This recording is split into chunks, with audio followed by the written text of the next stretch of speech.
Hey guys, we're live. I'm Jeff with eBay Addicts, and I got a returning guest today. His name is Kevin Vazquez-Reyes. How are you doing today, Kevin? Doing pretty great, man. How about yourself? Oh, I'm doing all right, bro. So what's going on with you, man? How are things going? How's business been lately? Been pretty good, man. August was my best month ever in terms of profit, and I've just been continuing on from there. All right. So when you said your best terms of profit, tell us things behind the curtain. What are we talking about here, man? What do you say you did last month? Don't leave us hanging, bro. How'd you Yeah, do? so in August I did 12K in profit, so that was like my biggest month ever. It was a one-off Wow. thing, so I'm not expecting to do that. Like, oh, I didn't do that in September, and I'm not going to do it this month. So, um, yeah, it was just I found a pretty good item, and I bought a lot of it, and it paid off. Right, I'm with you, bro. So, hey, real quick, go ahead and introduce yourself to our audience, just in case they don't know who you are. Go ahead and tell them who you are, where you're from, and let them know what it is that you do. Yeah, so what's up, you guys? My name is Kevin Vazquez-Reyes. I'm 20-year-old full-time reseller. Uh, my number one platform is Amazon that I sell on. As I also sell on eBay, and yeah, I live in Georgia over here with Cody, and yeah. Yeah, all right. And so, Kevin mainly focuses on shoes. Have you got into apparel as well? Are you still selling just shoes only, or are you doing some like clothing and some other accessories and stuff as well, or not? Yeah, I've always done shoes and apparel, but it was only like 3 months later that when I first started with only shoes, then I got into apparel. So by now it's all intermingled. But the big I think Kevin froze for a second. I'm going to say hello to the people in the chat. I'm going to say hey to Javela Flips. Annie is here. I wanted to say hey to LKL Graphics. Keith is here. I wanted to say hey to Regina. She says hey everybody in the chat. And I wanted to say hey to Regina Michelle. Thanks for coming by and hanging out. I don't know what happened to Kevin. Let me see if I can get him back on the horn. I think we lost him for a second. Kevin, are you there? See what happened.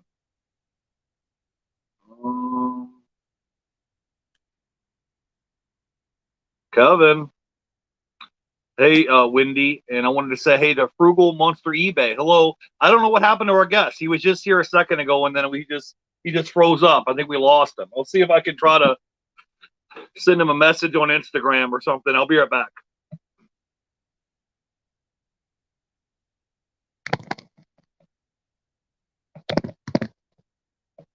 I don't know what happened to our guest. Sorry, guys. Stuff like this happens when I'm going live. I'll be shooting, and then all of a sudden we'll just lose connection. So I sent him the link. I hope that he'll come back here in a second. Hope you guys are doing well. I wanted to say hey to Wendy is in the chat, Regina, Frugal Monster eBay, Javela Flips Annie is in the chat. I'm sorry, guys. I don't know what happened to our guest. Let me see if I can get a hold of him real quick, okay?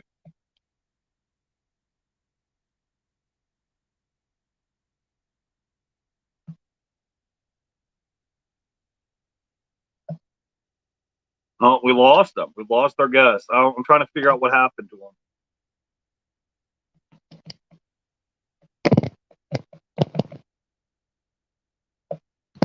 Oh, he said he'll be back in a minute. I just messaged him. He said he lost internet connection. So, anyways, today we were talking with Kevin about his reselling business of how he resells shoes, and he said last month in August he did like $12,000 in profit, and then I lost the connection. He think he'll be back in a second. I don't know what happened to him.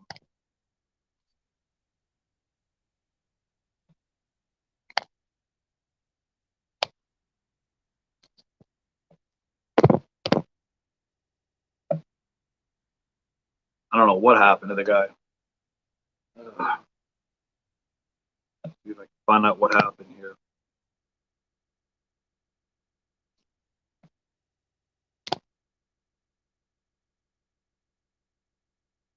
I don't know if it's working. I dropped the link in the chat if you guys want to jump on. I don't know what happened to our guest. He was just here like 2 seconds ago and then he disappeared.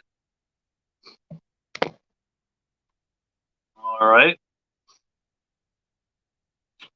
Oh, I'll drop the link right here if you guys want to click on the link. I feel awkward just talking to myself, and I don't know what happened to our guest. He was just here a second ago. How's it going? Well, I was doing good today. Thanks for asking. I just was trying to shoot this video, and then all of a sudden we just lost our guest. He said he'll be back in a minute. He lost his internet connection. Wendy says, "How is your challenge going? Who is winning?" I think I'm still right around 6,500 items, and I think my brother's at 8,000 right now. We're trying to have a competition to see who can get to 10,000 items listed, active items listed on eBay. He's at 8,000. I think I'm still like right around 6,500. So I've been trying to keep up with him, but it's just been a lot of stuff going on. My engine blew out in my car, so I had to buy a new car, and I'm in the process of moving. So it's just a lot of stuff going on right now. So I haven't been, I mean, I've been listing items on eBay, but you know how it is. You list items and then stuff sells as quickly as you can list it. So I've been listing every day, just not as much as I should with everything that's going on. Let's see if we can figure out what happened to our guest. Let me see if I can track him down real quick. What did I buy? I got a, it's a 2012 Jeep Compass. It's just like a little small SUV. I don't know if I can, let's try to show you real quick.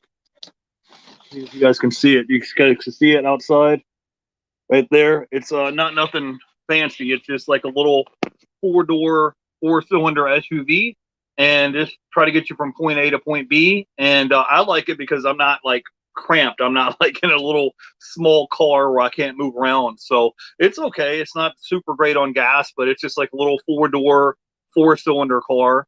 And you know, so far I like it all right. I had to go, you know, replace the battery, the alternator. We had to put new sensors in it, battery, all that stuff. So I think it was sitting at the car lot for a while, and then we had to kind of like go and fix everything that was wrong with it.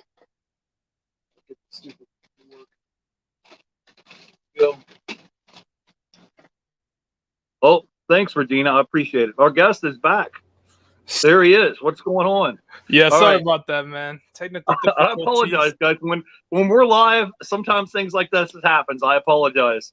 So we're back with Kevin. We're going to try to resume things as normal. So Kevin was just saying that in August he did $12,000 in profit selling shoes. So talk to us a little bit about your whole business model of how this works with your whole shoe selling business. Tell us how things have been going. So they've been going pretty well, Jeff. Like I said, August was my best month ever, and you know I average around like $6,000 to $9,000 in profit every month now. So it's been pretty steady, and you know, put in enough work for it to be like that.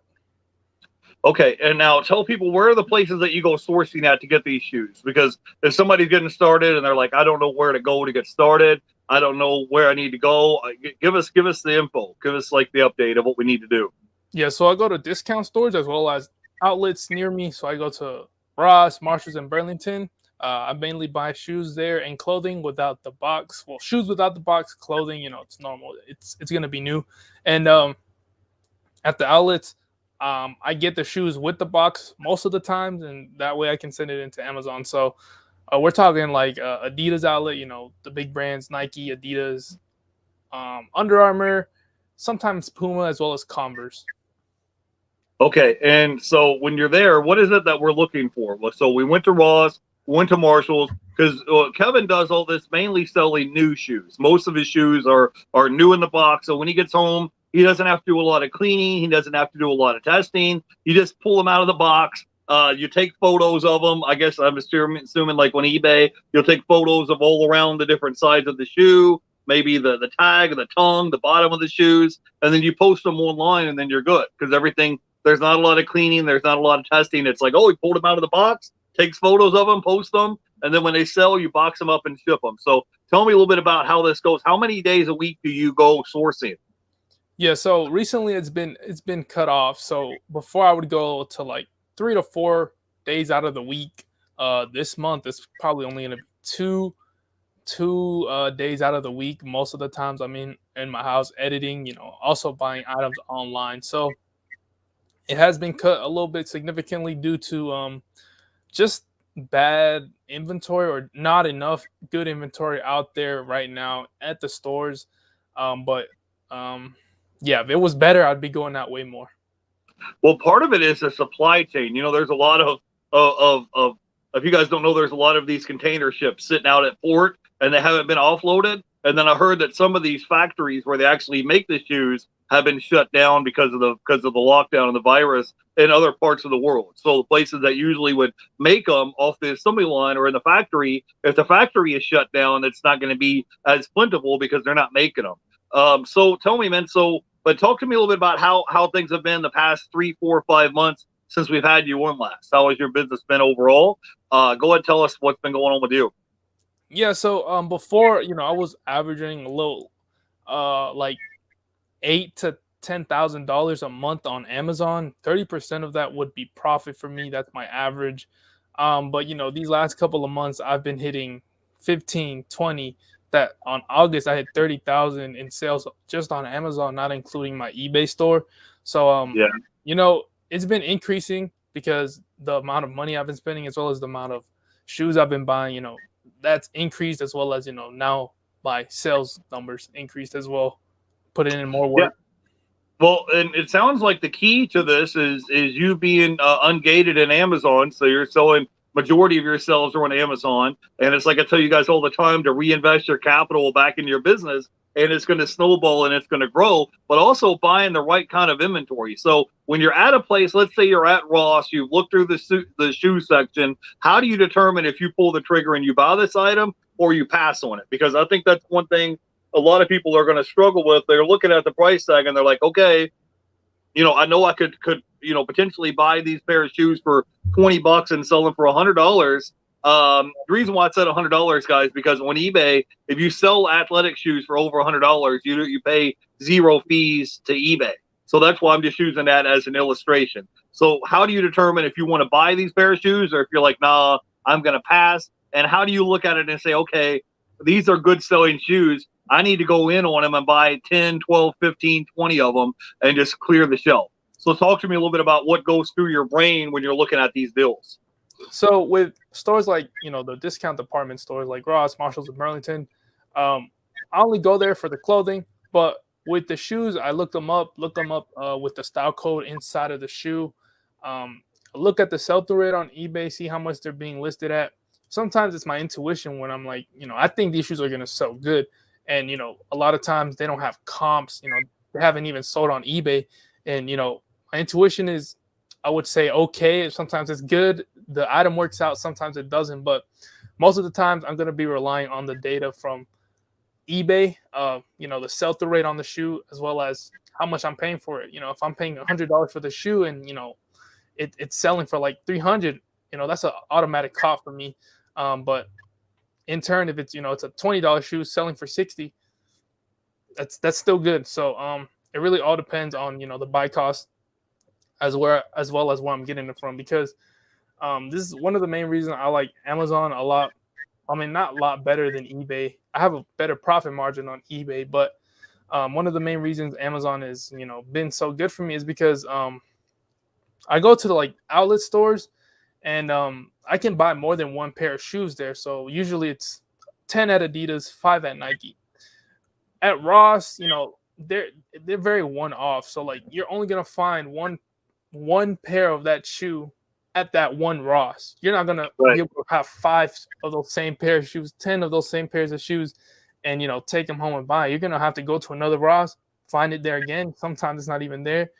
So that's why I really enjoy the Amazon business model, as well as, I don't know if you knew this. I don't have to take pictures of the shoes like I do on eBay. All I have to do is scan the barcode and put on a little label on it, and that's it. I don't have to take the shoe out of the box, take pictures of it, upload those pictures on eBay, create a listing.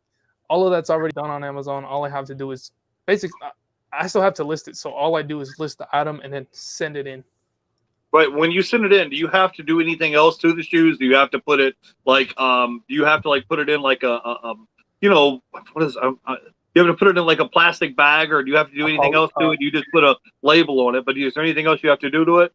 Yeah. So specifically, some people do put poly bags around shoe boxes.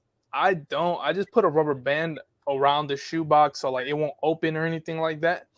And that's all I do for the shoes. I put a rubber band around it and slap a label or the Amazon FNSKU label on it and send it out.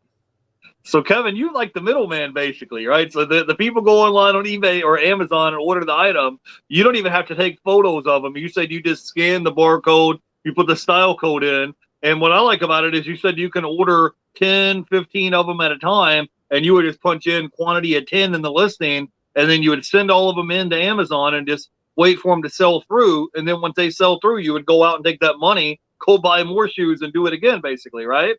Yeah, basically that's the good gist of it. All right. Let me say hello real quick to my buddy, the flipping accountant, is here in the house.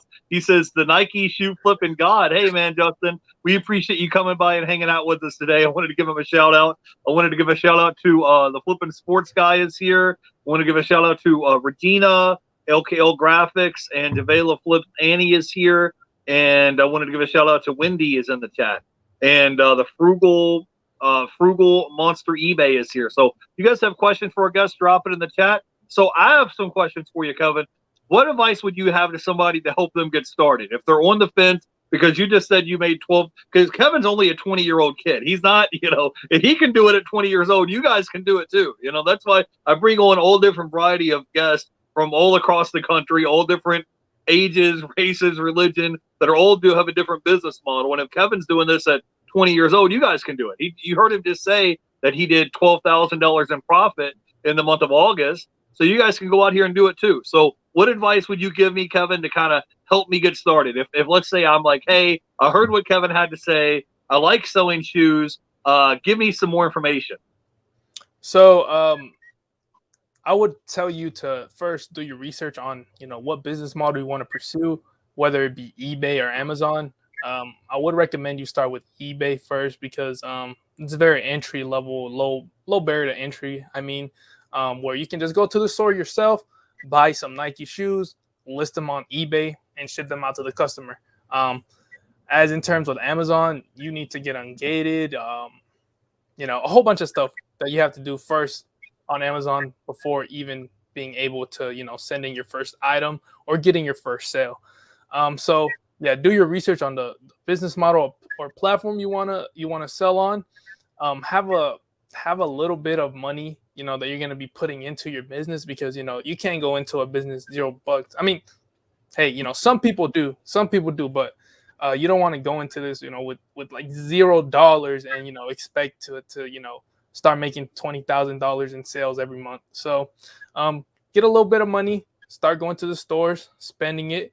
Make sure you're getting good inventory that's going to sell through, and so you can keep the cash flow going basically. Yeah, it's really important to reinvest your capital. But what advice do you have to somebody trying to grow and scale their business? Because talk a little bit about that. Let's say I went there and I got started. Let's say I found a pair of shoes for $20 at Ross. I turned around and sold them for $75, $80, $100 on eBay. But what do I need to do so I can grow and scale my business so I can make $10,000, $12,000 a month profit reselling shoes? I'm trying to I know to you it's like mundane because you do this every day, but if somebody's just come by this video, they don't know who I am, they don't know who you are, they just come across this video and they're like, wow, this 20-year-old guy is making $12,000 a month reselling shoes. It's got to be a scam. It's got to be, because they don't make that work in their full-time job.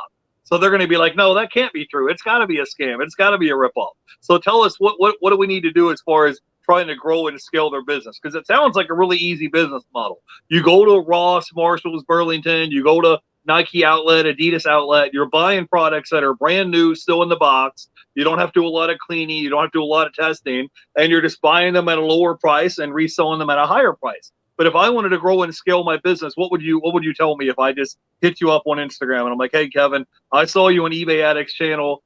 I heard what you had to say, but I'm not seeing it. I'm not seeing 10 grand a month profit. Yeah. So one of the main things I did to scale was, stop going to the same stores I did every time, like every day. So when I first started out, I'd go to like the same Ross and Marshalls that's, just in my area, that I was, comfortable going to because, it was close. One of the main things that helped me scale was, going to different stores, going to different areas, putting in the time, putting in the drive to, go to different stores and finding, more products that I would be able to resell. And this is me with, a a little bit more capital. I would give the advice to somebody who wants to scale, who doesn't have too much money, to go into thrift stores and buy used shoes, put in the sweat equity into those shoes, because with used shoes, I mean, I wouldn't say that I don't give them too much credit, but the margins on them are pretty insane. So you'd go to Goodwill, buy a $6 pair of shoes, you sell it for like $40 on Poshmark or eBay, and you make $25. So you quadrupled your money. Put $6 and made $24 off of that. So if you don't have that much money to spend, go with the used shoe route and source at all your Goodwills around your state if you can. That's going to help you scale and get more inventory that will most likely sell through. And in turn with that, you get more money back into your business, and then you get more to spend. Okay, we got a question from Wendy in the chat. Says, is there a risk of sneakers being faked by buying an item at the outlet center versus Ross? Now, I know on eBay they have a shoe authentication process, but when you're looking at shoes, how do you tell? Let's say if you grabbed a pair of Nike cleats or a pair of Jordans, how can you tell, like, hey, if these are real or fake? I mean, I don't think that the outlet centers or Ross would sell fake shoes, but just to cover your butt, what do you do to kind of make sure that everything is legit? Yeah, so that's the beauty of going to like these department stores and outlets. They're not going to be stocked up with fake shoes. They never ever are going to have fake shoes unless somebody swapped out their shoes and left like some fake. But you're gonna see they're fake, not fake, but they're gonna be dirty, old, ugly shoes. I don't never really worry about that. Sometimes when I used to go to Goodwill, I'd be a little bit iffy. That's when you should since I've looked at so many shoes, like I already know if it's real or fake. Like, I can tell. I mean, the main you're gonna be looking at is the tag that's gonna give it away. And if you can't verify yourself, there's an app called Check. They check if your shoe is authentic for like $3 or something. They get back to you within an hour, which is pretty good. But like I said, I really don't have to worry if their shoes are ever really fake, because Ross, Marshalls, Burlington, as well as Nike, the Nike outlet, they're not going to be having fake shoes like ever. Okay. So you don't have to really worry about the shoes being fake. And so now tell me, it seems like to me that the whole key to this whole business model is buying the right items that are hot selling items and getting them for the right price where there's going to be margin there. So talk to me about what it is. How is it that you keep up and what is the hot trending items? What are the hot selling items? Because one thing you don't want to do is go out and buy 10 pair, 20 pair of the same SKU, and now you're stuck with them, and 6 months later that item doesn't move. Because I'm sure that's in the back of your mind, is thinking, okay, even if you bought them at $20 a pair, well, you bought 10 of them. Now you've got $200 tied up in these shoes, and they're just sitting here. They're not moving. So what do you do to make sure that you're getting hot selling items? And on top of that, what do you do if you have items that's been sitting a while and they're not moving? You like cross list them on other platforms? You put them on sale and discount them? What do you do promoted listings? What would you do to help move some of this old or still inventory?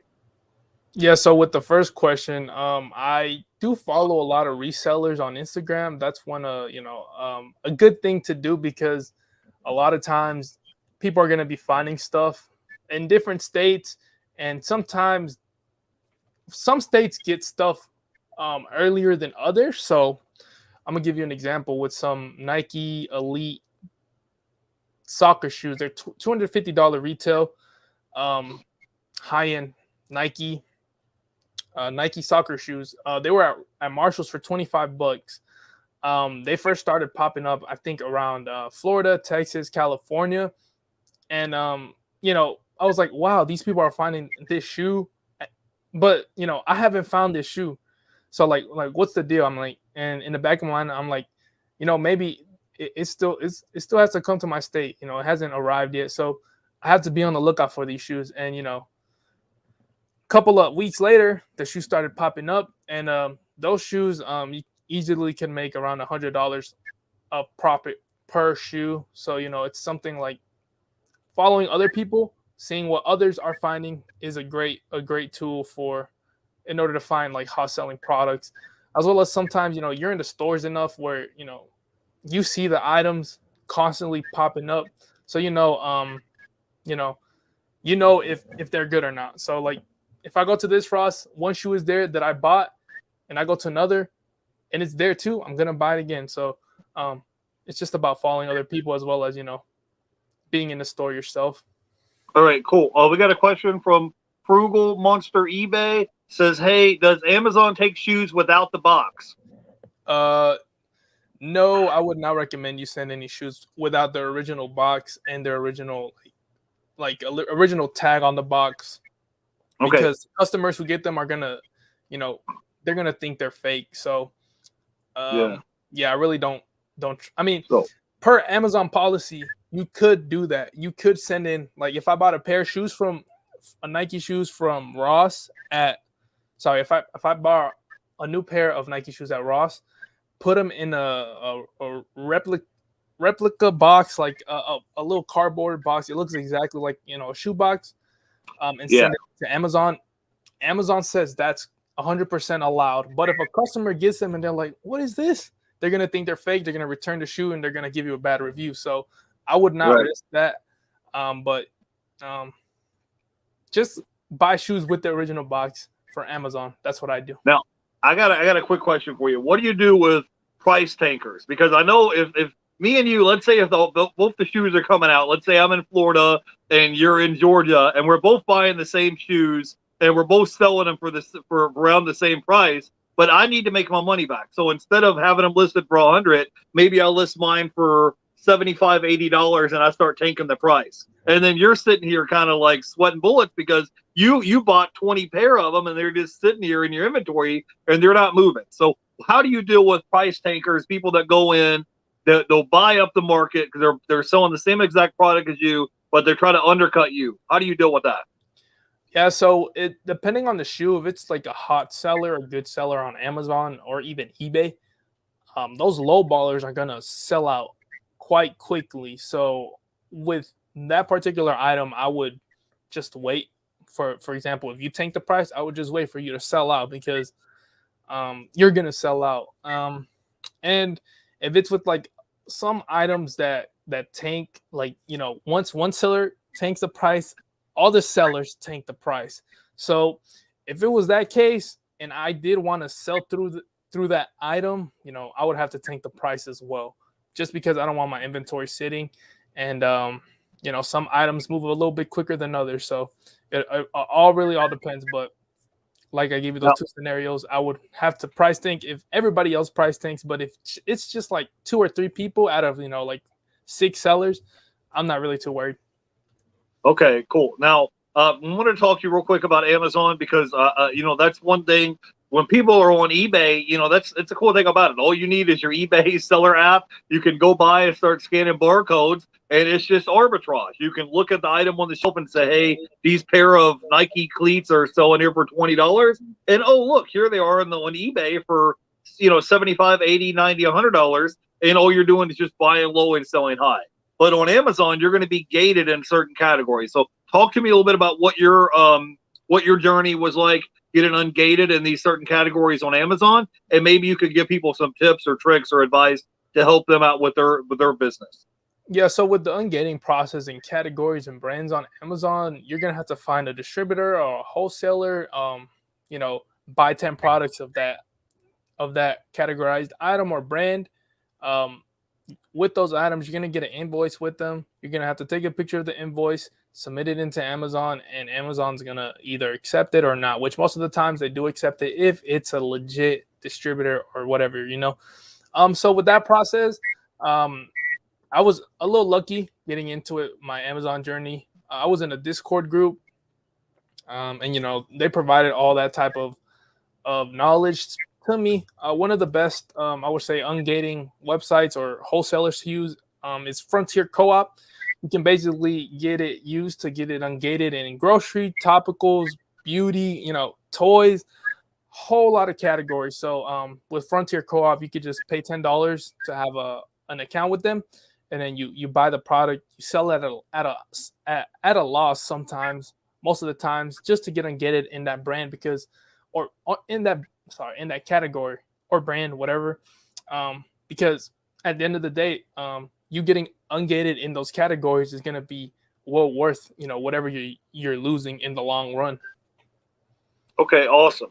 Now, talk to me about what would be your top 3 piece of advice to help somebody out if they're getting started in reselling or they want to get into the shoe selling business. What would be our top 3 piece of advice that you need to know or things that you can use to get started?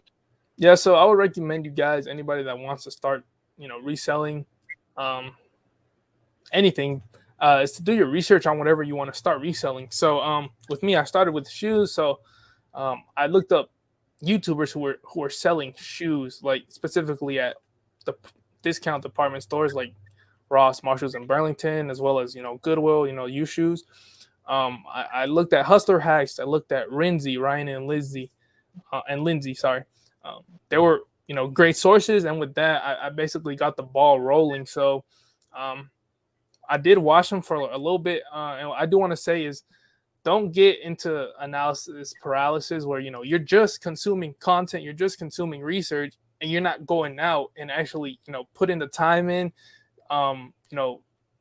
putting in the work to start actually doing what you were researching. Start reselling and making money. So I would say is research, go out and take action, as well as those are the 2 main important things. Yeah, right. You're doing your research and trying to find out, what are good selling items. You can kind of watch other people's what sold videos where they're saying, hey, these are the items that's selling for me. And the thing is, you just gotta have to start taking action.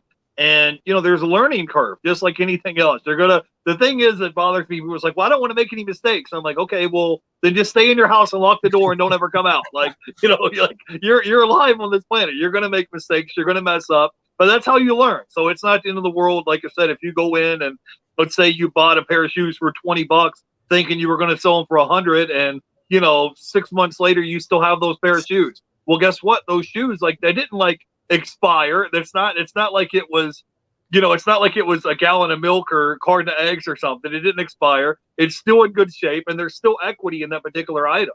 Maybe you didn't sell it for 100. Maybe now you want to move the item and maybe it only sells for $75, $80 instead of $100. But you still have equity in those items as long as you're buying it for the right price. Yeah, so anyways, I had a good time hanging out with you today, Kevin. Tell everybody where they can go by and check you out at on YouTube and Instagram, so they go by and follow you and check you out at on your social media stuff. Yeah, so my Instagram is right there, as you guys can see, KVAZQR.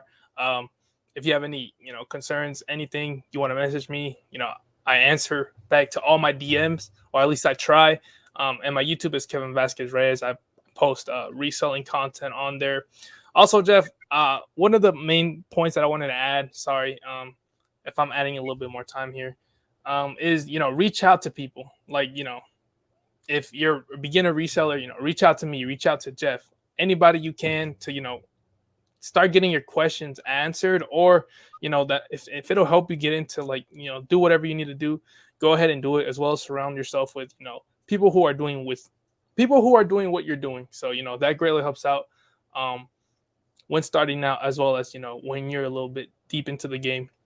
Yeah, well, I think it's cool, man. There's a lot of people in the reseller community that's willing to help you. And let's say if you're out somewhere and you're looking at a pair of shoes, you don't know if they're real or fake, or maybe, if I'm new to reselling shoes, I could just take a photo of the shoes, text it over to Kevin on Instagram and say, hey, should I buy these pair of shoes? Is this a good investment? Are these hot selling items? Usually 9 times out of 10, he'll get back with you in an hour and say, yeah, buy them or pass. Like, there's people that's willing to help you if you're just willing to communicate and say, hey, I need help. I need some advice. I need some pointers. Tell people what kind of content you make on your YouTube channel if they go by and follow you and check you out. Because Kevin has this weird thing. I don't know if he still does it. He has this thing where he has this head cam that he puts on his head, and he goes out and shows you some of the places when he's out sourcing for inventory or packing or shipping. Tell people a little bit about some of the content you make on YouTube.